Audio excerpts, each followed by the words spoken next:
नमस्कार चलतु जाना 14 अगस्ट रे कौन रही इतिहास ता पूर्वर मुझे कहवाई चाहूँगी आपण सहयोग बिना यह चैनल को आग को बढ़ाइबा बहुत कष्टकर हो पारे।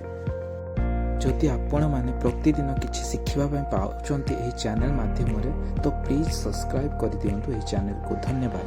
चलतु जाना आज इतिहास। 1947 मसीहा अगस्ट 14 तारिख आज दिन में आम भारत और पाकिस्तान विभाजन करा जायथिला। तत्कालीन भाइसरय माउंटबेटन यही कार्य करथिले। एही विभाजन रे बहुत लोकंकर प्राण जाइथिला और बहुत धन संपत्ति नष्ट होइथिला। निज देश रे लोक माने शरणार्थी भाव में रहिथिले।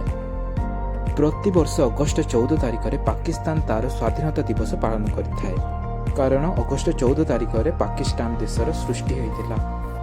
आमे आशा करिबा पाकिस्तान और भारत मध्य सब बेले सुसंपर्क बजाय रहू।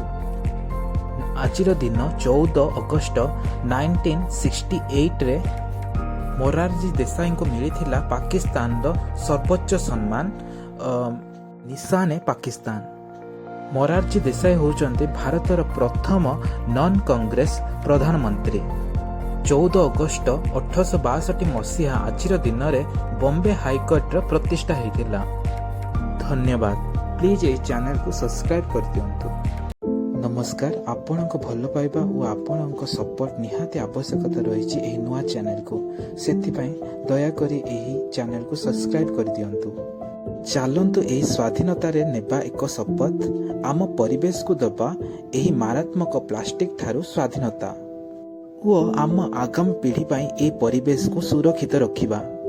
धन्यवाद।